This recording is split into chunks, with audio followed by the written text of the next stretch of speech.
우리가 알지만 다윗이 30여 년의 그 왕위에 있으면서 두 가지의 큰 범죄를 저지르게 됩니다. 그 범죄가 하나는 밧세바와 간음하고 그의 남편인 우리아를 무지한 자를 죽인 그런 간음과 살인죄였고요. 또 두 번째 범죄는 오늘 이 본문에 나오는 인구조사를 행한 죄입니다.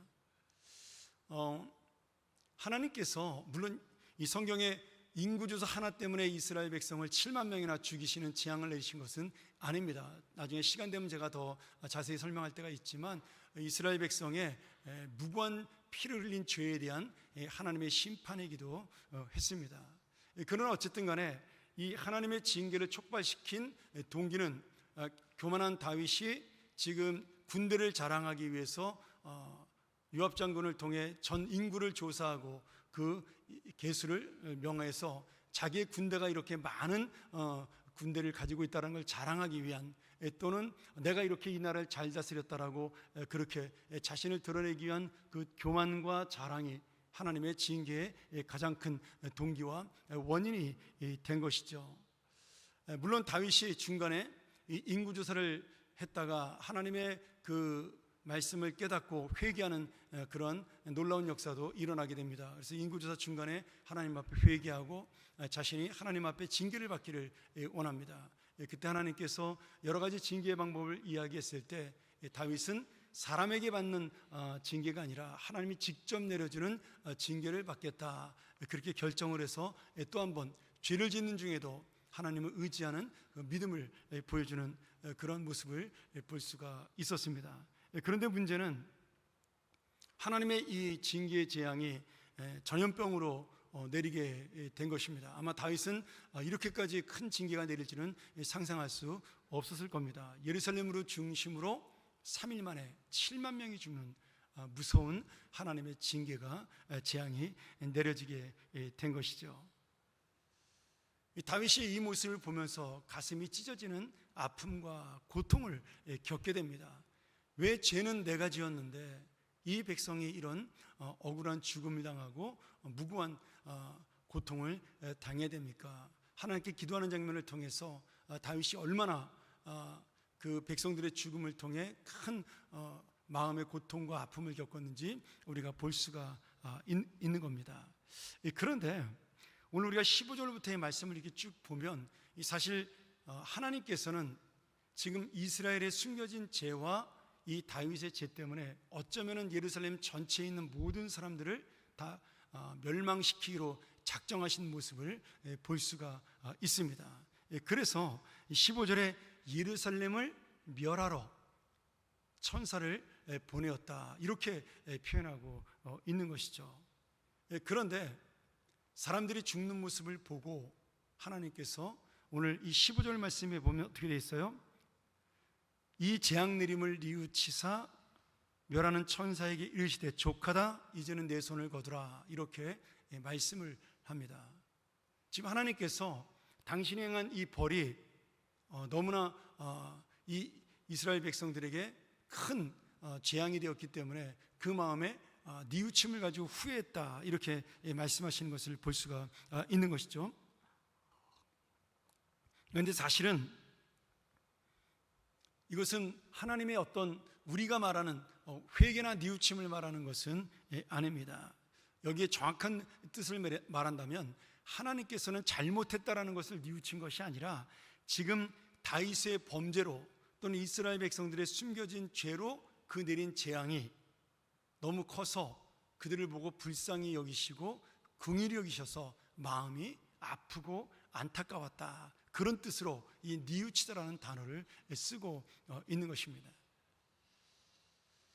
하나님께서 죄를 짓는 것이 아니기 때문에 뉘우칠 일은 없는 것이죠. 그래서 이 번역은 약간 잘못된 번역이다, 이렇게 볼 수가 있고요. 정확하게 번역을 한다면 하나님이 우리 인간이 당하는 고통 때문에 마음이 아파하셨다 또는 안타까워하셨다, 이렇게 보는 것이 훨씬 더 정확한 번역이라고 볼 수가 있습니다. 그러면 여러분, 여기서 가장 중요한 것은 오늘 우리가 다윗의 회개와 함께 이 하나님의 은혜에 대한 말씀을 좀 나누고자 하는데요, 사실 이 성경에서는 마치 다윗이 회개를 해서 하나님, 내 죄 때문에 이렇게 되었는데 차라리 나에게 이 벌을 내리시고 이 백성들을 용서해 달라고, 도와달라고 그렇게 기도했던 다윗의 기도 때문에 하나님이 이 재앙을 멈춘 것처럼 그렇게 문장적으로 보입니다. 근데 사실은 그렇지 않습니다. 우리가 성경을 자세히 읽어보면 다윗이 회개하기 전에 하나님께서 너무나 우리를 긍휼히 여기시고 사랑하셨기 때문에 우리의 죄악에도 불구하고 이 멸망하는 것을 멈추셨다. 하나님이 그 재앙을 내리시는 것을 중단하셨다라고 그렇게 말씀하고 있습니다. 여러분, 하나님은 우리 인간의 마음으로, 인간의 결심으로, 인간의 죄로 당신의 생각을 바꾸시는 그런 분이 아니십니다. 하나님은 전지전능한 분이시고 하나님은 은혜로우신 분이기 때문에 우리 사람의 생각으로, 우리 사람의 변화로 하나님도 바꿔주시는 것이 아니라 하나님은 그런 우리의 모습을 보고 불쌍히 여기시는 마음, 사랑하시는 마음으로 그 계획과 또 어떤 상황을 변경시켜 주거나 바꾸어 주시는 것이죠. 그것이 바로 니느웨 성에 임했던 하나님의 멸망과 심판을 하나님께서 변경한 것입니다. 어떤 학자들은 이것을 보고, 또는 이 뉘우쳤다라는 이런 단어를 보고 문자적으로 하나님이 거짓말장이라고 말씀하시는 그런 어리석은 학자도 있습니다. 하나님은 변하지 않는 신실한 분인데 어떻게 니느웨 성을 한번 멸망시키기로 결정을 했으면 멸망해야지 왜 그 생각을 바꾸느냐, 하나님은 거짓말하신 것이다, 이렇게 표현하는 어리석은 사람들이 있어요. 여러분, 하나님이 거짓말하신 것이 아니라 계획을 변경하신 겁니다. 우리를 사랑하시고 우리를 불쌍히 여기셔서 우리를 보신 그 하나님께서 하나님의 그 뜻과 계획을 바꾸어 주신 거예요. 거짓말한 것과 변경하는 것은 완전히 다른 겁니다. 지금 그들의 죄를 용서하신 것도 아니고 하나님께서 그들에 대한 죄악을 잊어버리신 것이 아니라 그 죄에도 불구하고, 우리의 연약함과 부족함에도 불구하고 하나님께서는 우리를 사랑하시는 마음으로 그것을 덮어 주시는 것입니다. 그래서 오늘 우리가 이 자리에 있게 된 것이죠. 만약에 내 감정과 의지로 하나님께서 계획을 변경하신다면 그것은 어쩌면 우리의 교만일 수도 있다라는 거예요. 물론 내가 회개하고 하나님 앞에 온전하게 살아감으로 하나님을 기쁘시게 할 수는 있지만 결국 그 하나님께서 우리를 위해 움직이시는 그 모든 역사는 우리의 삶이 아니라, 우리의 거룩한 모습이 아니라 하나님의 은혜와 하나님의 사랑으로 모든 것이 이루어진 것입니다. 물론 그냥 쉽게 편하게 이야기해서 우리가 주님을 기쁘시게 하면 또한 주님도 우리를 기쁘시게 할 수 있다라고 그렇게 표현하는 것이 틀린 것은 아닙니다. 그런데 우리의 노력과 우리의 공로로 마치 하나님을 움직이는 것처럼 생각하는 것은 착각이요, 교만이라는 거죠.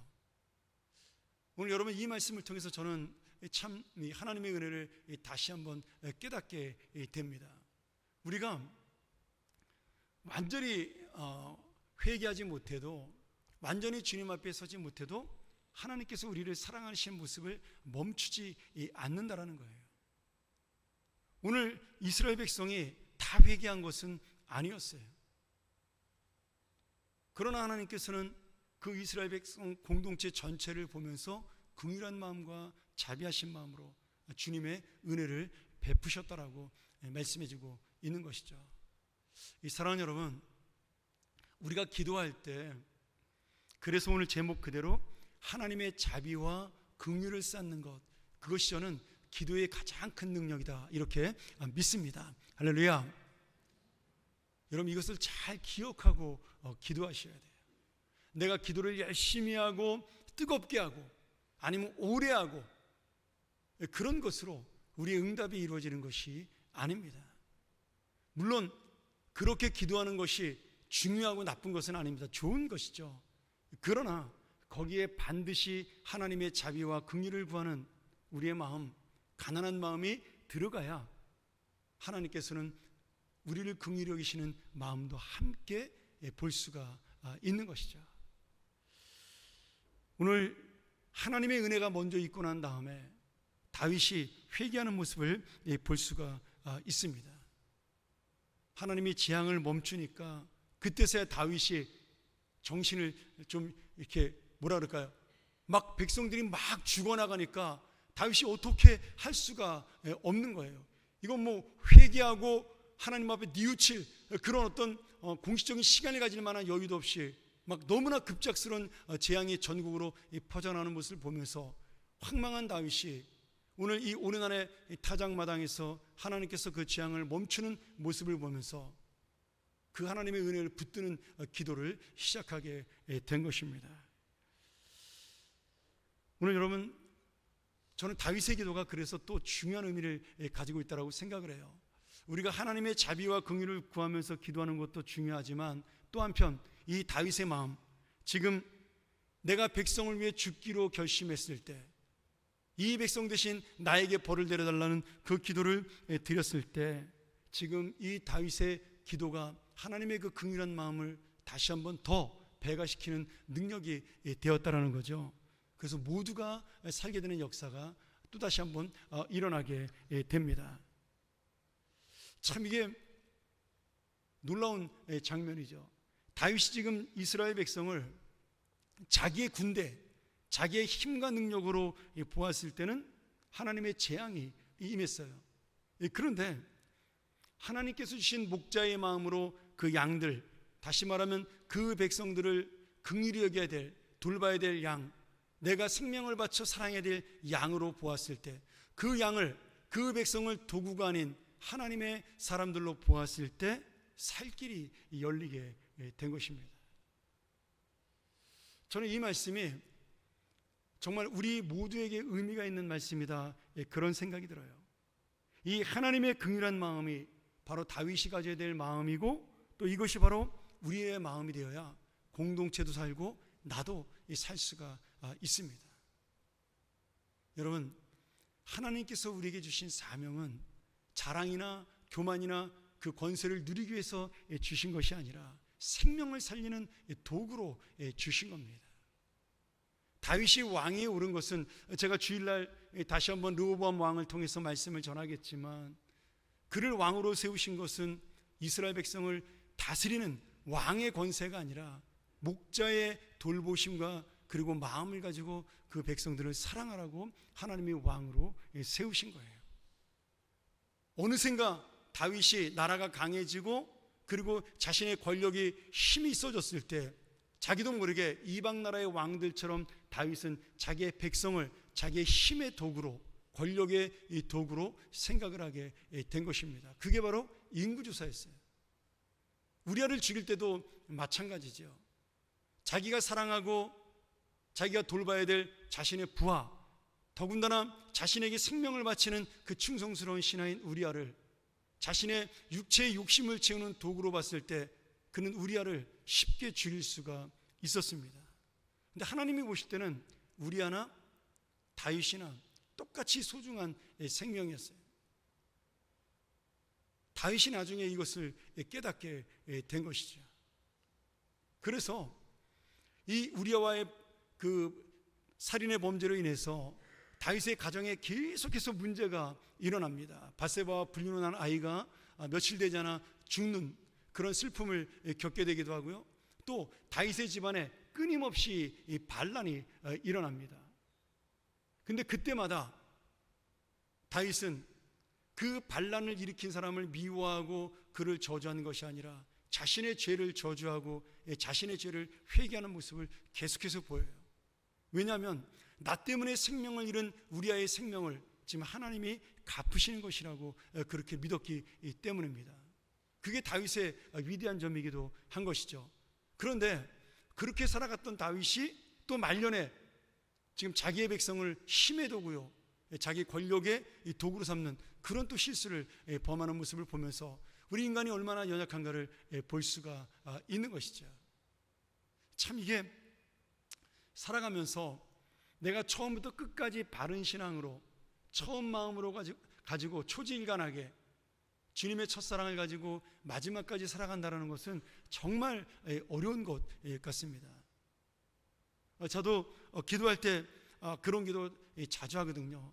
제가 좀 무지하기도 했고 순진하기도 했지만 정말 20대 때 가졌던 그 하나님을 향한 뜨거운 마음, 정말 하나님만 생각했던 그 마음, 내 개인의 이익이나 유익이나 어떤 세상의 눈길이나 이런 것 다 신경 쓰지 않고 정말 어떻게 하면 내가 하나님의 사람이 될 수 있을까를 고민했던, 그럼에도 불구하고 경험도 없고 무지하기도 해서 실수도 많이 했던, 그러나 그 중심을 놓치지 않기로 했던 그 20대의 마음, 저는 가끔 그 기도를 할 때가 있습니다. 그 마음을 놓치지 않게 해달라고. 아무리 봐도 그때만큼 제가 주님을 뜨겁게 사랑했던 적이 없는 것 같아요. 그래서 저 자신을 비롯해서 우리 모든 사람들이 처음 받았던 그 사랑에 대한 마음, 하나님의 긍휼을 받고 감사했던 그 마음을 가지고 정말 겸손하게 주님의 뜻을 향하여 내가 끝까지 이 사명을 다하는 날까지 살아간다는 것은 참 어렵다. 이 다윗을 보면서도 그 생각을 하게 됩니다. 이 사랑하는 여러분, 오늘 여러분, 우리의 문제가 해결될 수 있는 유일한 방법은 무엇일까요? 오늘 이 하나님의 긍휼과 은혜를 기도했던 다윗의 마음, 그 다윗의 믿음이 우리에게도 있어야 한다라는 거예요. 저는 이 땅을 다스리는 정치 지도자든 아니면 교회를 돌보시는 목사님들이든 아니면 각 부서의 선생님들이든 가정의 가장이든 누구든지 이 마음을 가지고 있을 때 그 공동체는 살아나고 회복되고, 그리고 그 공동체는 주님이 원하시는 길로 갈 수 있다, 그렇게 믿습니다. 사람은 연약하기 때문에 누구나 다 실수할 수 있고 넘어질 수 있고 잘못할 수 있습니다. 말씀으로 실수할 수 있고요, 행동으로 실수할 수도 있는 겁니다. 그런데 그것을 인정하고 내가 주님 앞에 긍휼과 자비를 구하는 마음, 그것을 놓치지 않을 때 하나님은 우리를 떠나지 않으십니다. 더 불쌍히 여기고 더 긍휼히 여겨 주시는 거죠. 오늘 그래서 저는 이 세상의 문제가 해결될 수 있는 유일한 방법은 이 하나님과 하나님의 긍휼과 자비를 기다리는 믿음이다, 그렇게 믿습니다. 오늘 여러분 이 저녁에 바로 이 하나님의 긍휼과 자비를 만나는 그런 귀한 저녁이 되기를 간절히 축원합니다. 한 가지만 더 이야기하고 마치도록 하죠. 자, 하나님의 목적은 항상 우리를 심판하고 우리를 망하게 하는데 하나님의 그 징계의 목적이 있지 않습니다. 오늘 하나님께서는 그러면 회개의 제사를 받느냐, 그것이 하나님의 목적이냐, 그것도 아니에요. 하나님의 궁극적인 목적은 우리와의 관계를 회복하고 우리가 하나님 되심을 알게 하는데 하나님의 목적이 있습니다. 그러니 내가 주님의 징계를 받을 때, 어려움을 만날 때 정말 하나님의 그 하나님 되심, 나를 사랑하고 나를 긍휼히 여기시는 하나님을 깨달을 때 우리는 이 문제 속에서 하나님의 은혜를 만날 수가 있는 것이죠. 오늘 여러분, 하나님의 뜻은요, 우리를 꺾는 데 있는 게 아니에요. 우리를 밟아서 무너뜨리는 데 있는 것이 아닙니다. 오늘 내가 너를 얼마나 사랑하는지, 내가 너를 얼마나 지금 예뻐하는지, 내가 너를 얼마나 생각하는지 그 하나님의 마음을 알아달라고 하나님께서는 우리에게 호소하고 계신 겁니다. 우리의 아픔을 들으시면서 하나님께서는 더 아파하시면서 너를 바라보는 나는 더 아프다, 그 7만 명이 고통 속에 죽어가는 모습을 보면서 하나님이 얼마나 힘들고 아프셨겠어요. 그러니까 오늘 성경에 하나님이 뉘우쳤다라는 단어를 써가면서까지 그들을 안타깝게 여기시는 모습을 볼 수가 있는 것이죠. 그래서 오늘 우리에게 필요한 것은 무엇이냐, 바로 하나님의 자비와 긍휼을 기다리는 아라우나의 타작마당, 바로 여기에 예배와 진정한 주님과의 회복, 그 관계를 회복하는 은혜를 만나야 하는 것입니다. 저는 지난번 대예배 때 이 본문 설교하면서 제가 시간이 없어서 이 말씀을 못 드렸어요. 그런데 지금 이 아라우나의 타작마당이 지금 중요한 것은 뭐냐면, 이 아라우나가 누구냐면 여부스 사람이에요. 여러분, 여부스는 어떤 나라예요? 가나안 7족속 중에 하나입니다. 여호수아가 가나안 땅을 정복할 때 다 진멸해야 될 그런 백성들이었어요. 뭐 헷 족속, 히위 족속, 여부스 족속 나오잖아요. 그런데 그 족속들 중에 일부가 죽지 아니하고 하나님께 돌아온 사람들이 있습니다. 이제 그게 다윗이 죽였던 헷 족속 우리아죠. 우리아도 헷 족속 사람이었어요. 그리고 또한 오늘 이 아라우나의 그 자신의 타작마당을 하나님께 드렸던 이 여부스 사람도 역시 이방인이었습니다. 오늘 참 놀랍지 않습니까? 하나님의 선택한 사람 다윗이 일으킨 그 징계의 범죄를 지금 이방인인 여부스 사람 아라우나를 통해서 그 모든 문제를 해결하고 회복하고 있다라는 거예요. 그런데 여기에서 중요한 게 뭐냐면 다윗이 이 아라우나의 타작마당에서 제사를 드리기 전에 그 아라우나의 타작마당을 제값을 주고 희생을 치르고 그 마당을 사서 거기에서 예배를 드렸다는 거죠. 아라우나는 믿음 있는 사람이었으니까 천사가 자기 집 앞에 있는 것을 보고 너무나 감동하고 하나님께 고백을 했죠. 그래서 이 마당을 그냥 거저 하나님 앞에 바치기를 원했어요. 근데 다윗이 그것을 거절하고 적절한 값을 치르고 이 아라우나의 타작마당을 사서 거기를 하나님의 제단을 쌓습니다. 이 말씀이 뭐예요? 우리가 하나님의 은혜를 받기 위해서 반드시 값을 치루어야 한다는 거예요. 근데 어떤 값이냐? 지금 다윗이 보여주는 이 값은 단순히 물질을 말하는 것이 아닙니다. 지금 예수 그리스도가 우리를 위해서 희생을 치르신 그 값을 이야기하는 거예요. 여러분, 놀랍게도 이 아라우나의 타작마당이 나중에 어떻게 돼요? 솔로몬의 성전이 됩니다. 그리고 원래 이 아라우나의 타작마당은 전설에 의하면 아브라함이 이삭을 바쳤던 모리아산이기도 했어요. 그 장소라고 학자들이 이야기합니다. 그리고 나중에 솔로몬은 이 아라우나 타작마당, 다윗이 값을 주고 산 이 땅에다가 하나님의 은혜의 회복이 났던 이 장소에 자신의 성전을 세우게 됩니다. 그리고 수천 년이 지난 후에 예수님께서는 성전이 있던 이 자리, 여기가 바로 갈보리 언덕이요 골고다 언덕이 됩니다. 그래서 이 지역에서 예수님이 십자가 달려 돌아가시게 되는 것이죠. 물론 역사적으로 반드시 그 제사 자리에서 주님이 돌아가신 것은 아닙니다. 그건 알 수 없지만 우리가 넓게 봐서 예수님께서 예루살렘에서 십자가에 달려 돌아가실 때 이 아라우나의 타작마당 그리고 무너졌던 솔로몬의 성전이 있던 그 자리, 우리는 그 자리를 예수님이 돌아가신 자리라고 추정을 하게 됩니다.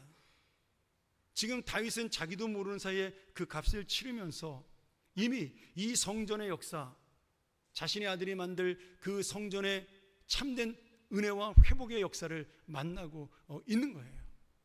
성전의 기쁨이 뭐예요? 우리의 죄를 회개하고 그리고 거기서 하나님과의 관계를 회복하는 것이 성전의 사명이고 성전의 목적입니다. 거기에서 이루어지는 제사를 통해서 우리는 주님의 은혜를 만나고 주님의 자비하심과 긍휼을 만나는 거예요. 오늘 이 아라우나의 타작마당이 보여주는 은혜가 바로 그것입니다. 하나님께서 베풀어지는 그 은혜가 이루어지는 장소, 내가 하나님 앞에 그 은혜를 구하고 자비를 구하며 긍휼을 구할 때 나오는 그 믿음을 하나님이 받으시는 장소가 바로 오늘 이방인 여보스 족속 아라우나를 통해서 주시는 하나님의 은혜예요.